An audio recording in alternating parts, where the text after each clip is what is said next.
Sir, एक मुख्य प्रश्न ये था कि उदयपुर की जनता ने हमेशा भाजपा को अपार समर्थन दिया है और आपने जिस तरह से बताया कि आकार में सबसे बड़ा बजट था, तो इस बार आकार में सबसे बड़ी जीत उदयपुर की जनता ने भी विधानसभा में दी थी।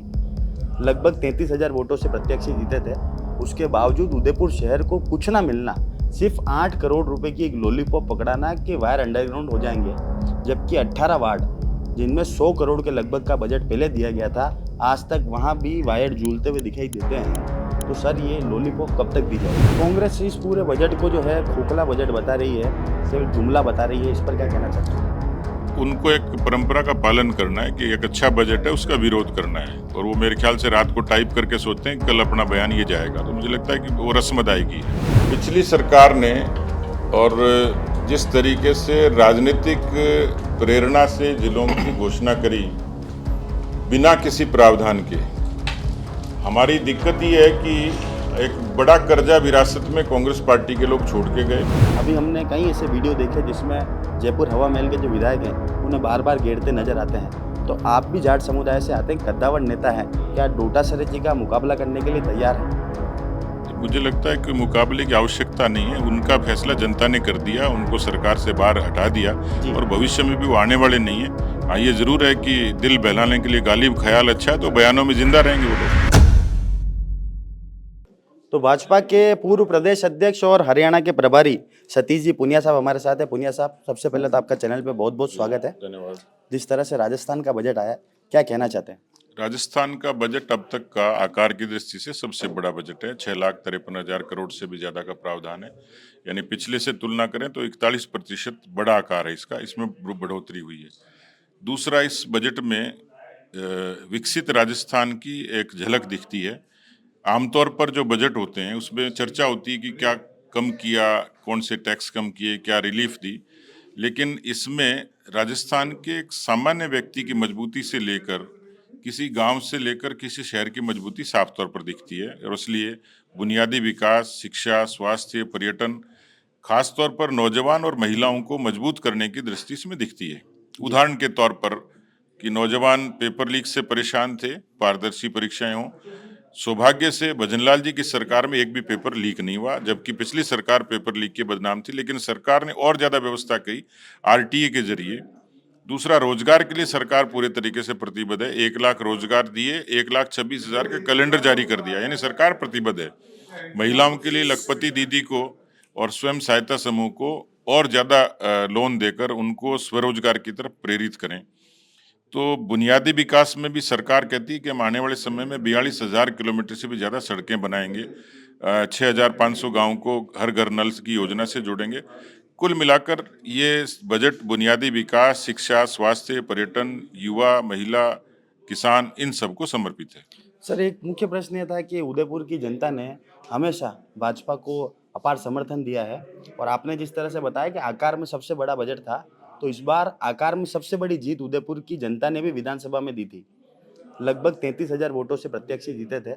उसके बावजूद उदयपुर शहर को कुछ ना मिलना, सिर्फ 8 करोड़ रुपए की एक लॉलीपॉप पकड़ाना कि वायर अंडरग्राउंड हो जाएंगे, जबकि 18 वार्ड जिनमें 100 करोड़ के लगभग का बजट पहले दिया गया था, आज तक वहां भी वायर झूलते हुए दिखाई देते हैं। तो सर, ये लॉलीपॉप कब तक दी जाएगी? देखिए, मेरे ख्याल से यदि कांग्रेस के कार्यकाल को और भारतीय जनता पार्टी के पिछले कार्यकाल को भी यदि आपस में तुलना करेंगे, तो भारतीय जनता पार्टी ने इस पूरे मेवाड़ और वागड़ के लिए पूरे समर्पित भाव से काम किया है। अभी भी आयड थाने से लेके केबलिंग को अंडरग्राउंड करने से लेके जो फ्लाईओवर्स हैं उनके निर्माण की प्रतिबद्धता इस बजट में साफ तौर पर दिखती है। मुख्यमंत्री का जब बजट होता है तो एक कंप्लीट डॉक्यूमेंट नहीं होता, उसमें बहुत सारी चीज़ों की संभावना रहती है, और मैं उम्मीद करता हूं कि उदयपुर के लिए सरकार और ज़्यादा सोचेगी और करेगी, और हम लोग भी इसके लिए प्रयास करेंगे। जी सर। सर, एक मुख्य प्रश्न ये था कि आप बार बार कह रहे थे कि पेपर लीक 19 बार कांग्रेस के ज़माने में पेपर लीक हुआ, और सर आपके समय में तो बाबूलाल जी कटारा जो उसके मुख्य आरोपी थे, उनको बेल मिल गई। बेल मिलना तो ये तो जुडिशरी का काम है, लेकिन सरकार ने एक्शन लिया, और एसओजी ने जो एक्शन लिया उसमें बहुत सारे लोग जेल भी इसलिए गए थे कि सरकार ने उसमें कार्रवाई करी थी, और अभी भी सरकार उसके लिए पूरे तरीके से प्रयासरत है। कांग्रेस इस पूरे बजट को जो है खोखला बजट बता रही है, सिर्फ जुमला बता रही है, इस पर क्या कहना चाहते हैं? उनको एक परंपरा का पालन करना है कि एक अच्छा बजट है उसका विरोध करना है, और वो मेरे ख्याल से रात को टाइप करके सोचते हैं कल अपना बयान ये जाएगा, तो मुझे लगता है कि वो रस्म अदायगी है। राजस्थान के कद्दावर नेता डोटासरा जी जो हैं, जो जाट समुदाय से भी आते हैं, वो हर बार भाजपा के नेताओं को, नए विधायकों को विशेषकर घेरने में लगे रहते हैं। अभी हमने कई ऐसे वीडियो देखे जिसमें जयपुर हवा महल के जो विधायक हैं उन्हें बार बार घेरते नजर आते हैं। तो आप भी जाट समुदाय से आते हैं, कद्दावर नेता हैं, क्या डोटासरा जी का मुकाबला करने के लिए तैयार हैं? मुझे लगता है कि मुकाबले की आवश्यकता नहीं है, उनका फैसला जनता ने कर दिया, उनको सरकार से बाहर हटा दिया, जी। और भविष्य में भी वो आने वाले नहीं है। हाँ, ये जरूर है कि दिल बहलाने के लिए गालिब ख्याल अच्छा है, तो बयानों में जिंदा रहेंगे वो लोग। आयड़ को लेकर, आयड़ नदी को लेकर वेनिस नदी बनाने का सपना था गुलाब जी का, और गुलाब जी बिल्कुल पुरोधा रहे हैं भाजपा मेवाड़ के। उसके बावजूद आयड़ नदी के लिए कोई घोषणा नहीं हुई है, सिर्फ आयड़ थाना बना दिया गया और आयड़ की पुलिया को चौड़ा करने का वादा किया गया। तो मतलब आयड सरकार की आदत में तो आनी शुरू हो गई, तो हो सकता है आगे आ जाए, थाने से शुरू हुई है नदी तक आ जाए। घुमंतु जाति के लिए आपने कहा कि भाई सरकार ने बहुत सारी घोषणाएं करी, पर उदयपुर में घुमंतु एक बस्ती बनाई गई थी जहां पर पट्टा देने का वादा किया गया था भुवाणा के अंदर, पर अभी तक उन्हें पट्टा नहीं मिला है। इस पर क्या कहना चाहते हैं सर? घुमंतु जातियों के लिए जो मैंने कहा, ये तो मैंने शिक्षा के तौर पर कहा, लेकिन राजस्थान की सरकार घुमंतु जातियों के विस्थापन के लिए पूरे तरीके से प्रतिबद्ध है। आने वाले समय में इस पर क्रियान्विति आपको दिखेगी, क्योंकि मैं उससे कंसर्न हूँ। सबसे पहले विधानसभा में पिछली सरकार के दौरान उनके विस्थापन के लिए मैंने सबसे पहले मुद्दा उठाया था। तो मुझे लगता है आपकी कि कार्यशैली के लिए आप जाने जाते हैं। आपसे एक निवेदन था कि अरावली के संरक्षण को लेकर राज्य सरकार जिस तरह से कटिबद्ध है, पर अभी भी यहाँ पर अरावली का खनन जो है वो खुलेआम चल रहा है। दरअसल इसमें जो अधिकारियों का संरक्षण उन्हें प्राप्त है। इस बजट में अरावली के साथ साथ फेंसिंग के लिए सरकार ने करोड़ों रुपए का प्रावधान किया, नंबर 1। दूसरा, बजट में इस बात का उल्लेख है कि अरावली से संबंधित जितने मसले हैं उसमें इलीगल माइनिंग भी शामिल है, उसको सरकार प्राथमिकता से और उसको प्रायोरिटी पे लेकर उस पर काम करेगी। ये बजट में इसका उल्लेख है स्पष्ट तौर पर, अरावली का नाम लेकर है। आपसे वचन चाहते हैं कि अरावली के संरक्षण के लिए आप आगे आएंगे? मैं अरावली के नहीं, पर्यावरण के, राजस्थान के संरक्षण के लिए बिल्कुल सहमत हूँ। इसमें जो लोग काम कर रहे हैं, सरकार भी पूरी प्रतिबद्धता से कर रही है, हम लोग भी उसमें पूरे तरीके से, अच्छे तरीके से मिलकर काम करेंगे। ठीक है सर, एक सवाल और था, नए जिले को लेकर के बजट को क्या कहना चाहेंगे? जो नए जिले बने हैं उनके बारे में क्या कहना चाहें बजट को? देखिए, एक तो कुछ चीज़ें विरासत में होती हैं। पिछली सरकार ने, और जिस तरीके से राजनीतिक प्रेरणा से जिलों की घोषणा करी बिना किसी प्रावधान के, हमारी दिक्कत ये है कि एक बड़ा कर्जा विरासत में कांग्रेस पार्टी के लोग छोड़ के गए। उस कर्जे की पूर्ति करना और जो कमिटमेंट उन्होंने किए, और वो कमिटमेंट जनता की नज़र में जो जायज़ थे, उन कमिटमेंट्स को पूरा करना। तो ज़िलों की घोषणा थी, उन ज़िलों की सचिवालय बने, उस पर इंफ्रास्ट्रक्चर बने, वो हमारी जिम्मेवारी है, हम उसको पूरा करेंगे। कुछ प्रावधान इसमें बजट में किए हैं, लेकिन मुझे लगता है कि वो पर्याप्त नहीं, और ज़्यादा सरकार इसके बारे में विचार करेगी। जो मैंने कहा कि मुख्यमंत्री की रिप्लाई में काफ़ी ऐसी गुंजाइश होती है कुछ छुट्टी हुई चीज़ों का, और सरकार एक इसमें गैप रखती है कि उसकी पूर्ति उस मुख्यमंत्री के जवाब में शायद काफ़ी चीज़ों का उसमें उल्लेख होगा। धन्यवाद। तो ये थे सतीश जी पुनिया, जिन्होंने स्पष्ट यहाँ पर करा है कि राजस्थान का जो बजट है वो आकार में सबसे बड़ा है। हालांकि उदयपुर को इस बजट में विशेष कुछ मिला नहीं है, उसके बावजूद यहाँ पर बहुत सारी बातें की जा रही है कि मुख्यमंत्री जी की घोषणा भी बाकी है। अभी देखना दिलचस्प होगा कि मुख्यमंत्री की घोषणा में आखिर उदयपुर को ऐसा क्या कुछ मिलता है। जय हिंद, जय भारत, जय मेवाड़। नमस्कार मित्रों, भारतीय जनता पार्टी की इस पत्रकार वार्ता में आप सबका स्वागत और अभिनंदन। जिस मंतव्य के लिए मैं आया हूं, उसकी जानकारी हमारे मीडिया के प्रमुख ने आपके बीच में रखी है। केंद्रीय बजट के बाद में प्रदेशों के बजट की घोषणा होती है। बजट के बारे में एक सामान्य सी जो सोच और धारणा है, वो अकाउंट्स और बैलेंसिंग तक सीमित होती है। कितना पैसा आया और कितना खर्च हुआ। लेकिन अब धीरे धीरे जिस तरीके से लोकतंत्र परिपक्व होता चला गया, तो बजट के बारे में भी उसकी दूरदर्शिता पर फोकस सरकारें करने लग गई। यूं तो 1952 से लेकर आज तक एक परिपाटी केंद्र से लेकर राज्यों तक होती रही है, लेकिन अब क्योंकि समय बदल गया और बहुत जल्दी से जनरेशन भी बदली है, आज हम लोग आर्टिफिशियल इंटेलिजेंस के युग में हैं, रोबोटिक्स के युग में हैं, इसलिए किसी भी सरकार की, भले ही वो राज्य सरकार हो या केंद्र सरकार हो, उसकी नीतियां उसी के संगत हों। लेकिन एक विरोधाभास ये भी है कि भौतिकता और इतने विकसित विज्ञान के युग में भी भारत में अभी बुनियादी विकास ये अभी भी चुनौती बनी हुई है। 140 करोड़ की आबादी को सड़क, स्वास्थ्य, शिक्षा, रोजगार और उससे जुड़े हुए तमाम चीज़ों की सुविधा सरकार उपलब्ध कराए। इसलिए बजट अब एक ऐसा विस्तृत दस्तावेज हो गया जिसमें किसी सरकार का एक आईने की तरह होता है, वो प्रतिबिंब की तरह होता है कि सरकार की नीति क्या, सरकार की नीयत क्या है। अब जो सरकार ने, केंद्र की सरकार ने बजट रखा, प्रदेश की सरकार ने बजट रखा, उसमें एक बात तो स्पष्ट तौर पर दिखती है कि केंद्र की सरकार जिस दूरदर्शिता के साथ काम कर रही है, और प्रधानमंत्री जी उसका अक्सर उल्लेख करते हैं कि भारत की आज़ादी के जब 100 बरस होंगे तो हम लोग भारत को एक विकसित देश का सपना हम लोग देखते हैं। 2047 का 2047 में भारत दुनिया के विकसित देशों की श्रेणी में खड़ा हो। उस सोपान में कुछ चीज़ें भारत की पिछले 12 वर्षों में जुड़ी हैं।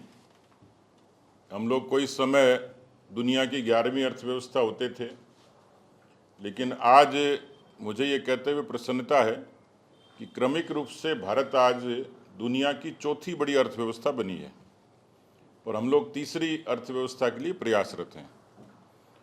उस आर्थिक तरक्की के बीच में राज्यों का भी अपना एक योगदान होता है। राजस्थान का ये जो बजट भजनलाल जी की सरकार ने, वित्त मंत्री दिया कुमारी जी ने जो प्रस्तुत किया, उसमें उसकी झलक दिखती है कि 2047 में जब भारत विकसित देश बने, उसमें राजस्थान का अहम योगदान है। राजस्थान भौगोलिक दृष्टि से बड़ा प्रदेश है और उसमें चुनौतियां बहुत हैं।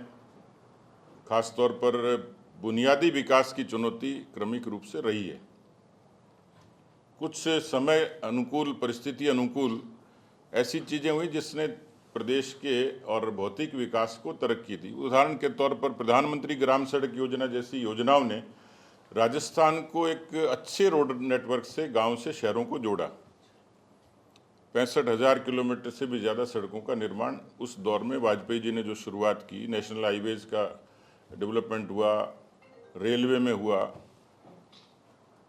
पेयजल अपने आप में एक बड़ी समस्या थी, क्रमिक रूप से उसमें भी कुछ न कुछ सुधार हुआ।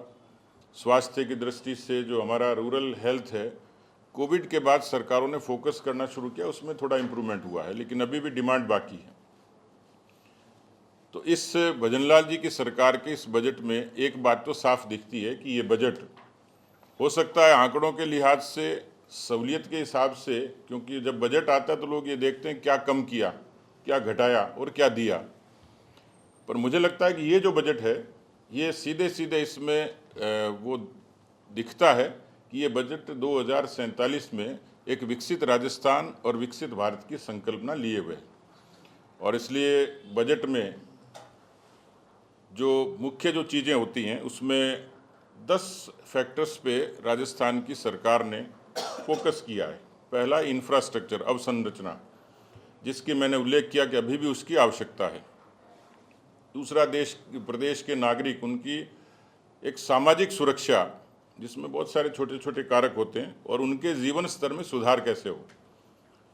इस बजट में सोशल सिक्योरिटी में पेंशन को थोड़ा बहुत बढ़ाने से लेकर घुमंतु जातियों के बच्चे पढ़ें कैसे, तो एजुकेशन ऑन व्हील्स, यानी एक छोटी चीज़ है, किसी के लिए यूँ सामान्य तो लगती होगी, लेकिन ये सरकार की सोच दिखाता है। इंडस्ट्रियल डेवलपमेंट, हमारे यहाँ निवेश की बहुत सारी संभावनाएं हैं। राजस्थान की सरकार ने राइजिंग राजस्थान के जरिए 35 लाख करोड़ के MIO के प्रोसेस में 8 लाख करोड़ को परिपक्व किया। तो सरकार MSME से लेके, क्योंकि अर्थव्यवस्था में, देश की अर्थव्यवस्था में MSME का 30% योगदान है GDP में, और इस लिहाज से, और लगभग 6 करोड़ MSME है।